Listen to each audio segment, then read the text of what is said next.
I ran the numbers on my own life last year. Everything I owned sorted into two columns: things that put money in my pocket, things that take money out. The second column was almost everything: car, phone, furniture, subscriptions. And then there was the house. $18,000 a year in taxes, insurance, maintenance, and utilities, before the mortgage. That is not an investment. That is a subscription to a building. And then I came across a case that broke something in how I thought about this. A self-made millionaire profiled by Go Banking rates. He rents his primary home, does not own it. But the house he does own, he rents out. $4,700 a month from a property in Washington, D.C., mortgage of $2,500. His house is not where he lives. It is a cash flow machine. Same object, same four walls and a roof. One version drains money. The other generates it. The difference is not the house. The difference is which column it sits in. And that is when I realized most people have never been taught that there are two columns. By the end of this video, you will be able to look at the 5 biggest things you own and know which ones are quietly building your future and which ones are charging you for the privilege of owning them. This is not an accounting balance sheet. It is a simpler question. Is this thing making me wealthier, or is it just costing me money? On a bank's form, your house is an asset. Your savings account is an asset. Your car might be an asset. The accounting definition tells you what you own. It does not tell you whether that ownership is building your wealth or quietly draining it. The test I started using asks something different. Column A, things that generate income or grow your wealth over time. Dividend stocks, rental properties producing income above their expenses, a business that runs without you clocking in, an index fund compounding year after year. These make you wealthier for owning them. Column B, things that consume cash or lose value without producing a meaningful financial return. Your car payment, your mortgage, your insurance, your streaming subscriptions. These charge you for owning them every month, automatically. Whether you use them or not, your house can sit on a balance sheet as an asset and still be the biggest drain on your monthly finances. Both of those things are true at the same time. The Federal Reserve's survey of consumer finances makes the pattern visible. Middle-income households tend to concentrate their wealth in assets that also demand constant cash.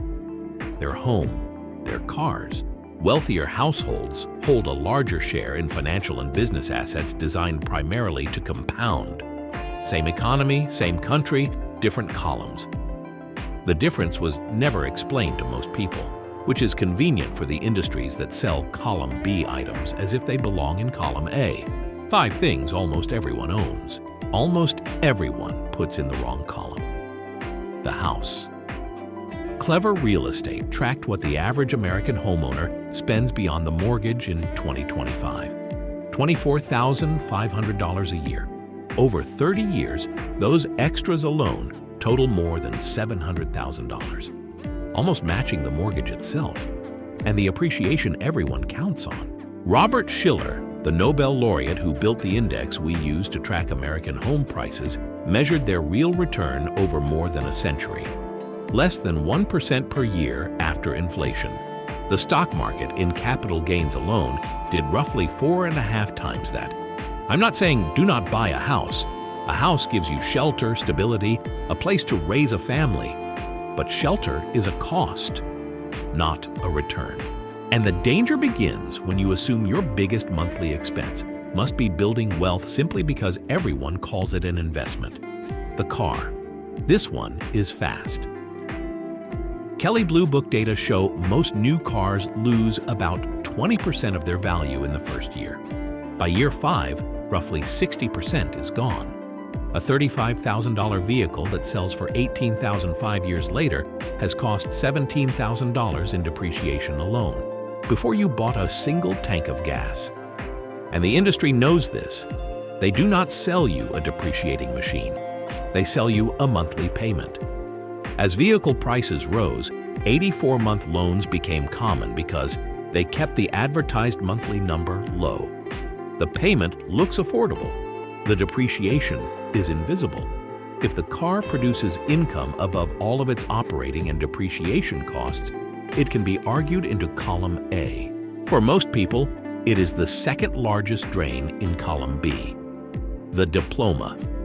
Georgetown University's Center on Education and the Workforce found that first-year earnings for the same degree can differ by up to $80,000, depending on the college. Engineering, computer science, and nursing deliver high lifetime premiums. Some degrees in arts and social services struggle to cover their own debt. Society treats every diploma as an investment by default.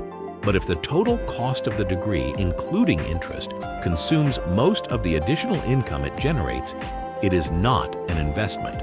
It is expensive access to a paycheck. Some diplomas belong in column A. The error is assuming all of them do. The next two lose value faster than most people realize. But the fifth is worse because it looks completely safe. Your phone, your laptop. Flagship smartphones lose 30 to 50% of their retail price within 1 year. A $1,200 phone is worth 6 to 812 months later. If your phone does not generate money, it is column B. If you are a creator or run a business through it, the device is still a cost, but the income stream it enables belongs in column A, your savings account. I thought about skipping this one, honestly, because it feels like kicking someone who is already trying. But the math does not care about intentions.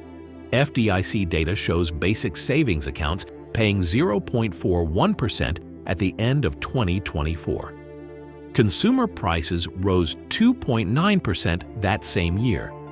Your real return was roughly negative 2.5%. A low-yield savings account is not a growth engine. Its job is to protect your plan, not multiply your money. It is a waiting room, not a wealth-building tool. Emergency funds exist for a reason. But calling a savings account a wealth-building tool is like calling a parked car a commute. So those are the 5: house, car, diploma, gadgets, savings. For most people, these represent the majority of what they call their net worth. And for most people, most of these sit in column B. The few that can build wealth only do so under very specific conditions that most people never set up. So if your columns look anything like mine did, the question becomes, what does column A actually look like? And who is filling it? Nobody talks about this part, and I think I know why. Because the answer is boring. Capgemini's 2024 World Wealth Report tracked what people with 1 million or more in investable assets actually hold. Roughly a fifth in equities, a fifth in fixed income, a fifth in income-generating real estate, the rest in alternatives and cash. They hold cash for liquidity and opportunity, not because they expect it to grow, not flashy. Stocks, bonds, businesses, rental real estate that pays them for owning it. The frustrating part is that buying the right asset is only half the job. You also have to survive your own impulse to interfere with it. A recent DALBAR report looked at the stock market. The market itself went up about 25% last year. But the average investor, they only made 16.5%. Much of that gap comes from investor timing, buying after markets rise, selling after they fall, and interrupting compounding. The people who accumulate are not smarter. They are more patient. They buy column A, give it time, and stop reacting to every market movement. So if column A is right there, accessible and boring and effective, why is column B full in almost every household while column A remains nearly empty? Because column B has a sales team. The idea that your home is automatically your biggest investment has been reinforced for decades by the industries that profit from home ownership. Realtors, mortgage lenders, developers. They have framed buying as both stability and a primary wealth-building tool. The auto industry does the same thing. By focusing your attention on the monthly payment, they make the total cost almost invisible. The payment looks manageable. The $17,000 in depreciation over 5 years is never mentioned in the ad. and credit. The top 3 card issuers reported profit margins between 24 and 31% in 2024. The average American business runs at 7. These are the margins of an industry that profits when you put its products in the wrong column. Column B has marketing departments, lobbyists, and 90 years of cultural narrative. Column A has compound interest calculators and reports that nobody reads. The uncomfortable part was not discovering that my car was draining money. I already knew that. The uncomfortable part was realizing how many years of work I had exchanged for things that were still charging me. I keep thinking about the moment I looked at my own columns, the sheer volume of column B, how normal all of it felt. A house, a car, a degree, a phone. These felt like the right things to own. Responsible things. And they are normal. They are what most of the country owns. But I am not sure normal and strategic have ever been the same thing. The exercise takes 5 minutes. Open your bank statement. Open your credit card history. List everything you own or pay for monthly. Put each item into one of 2 columns. Column A, it generates income or grows your wealth. Column B, it costs money to maintain or loses value. Do not lie to yourself about the house. Do not lie to yourself about the car. If it is not producing a financial return above its costs, it is column B. No judgment in that, just math. If you want to understand the specific payment architecture that keeps column B invisible, that is what the video linked on screen breaks down.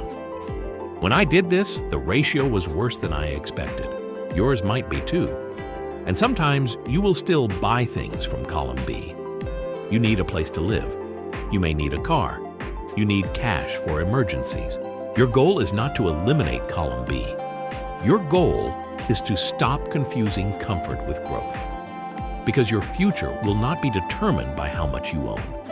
It will be determined by what everything you own is doing while you sleep.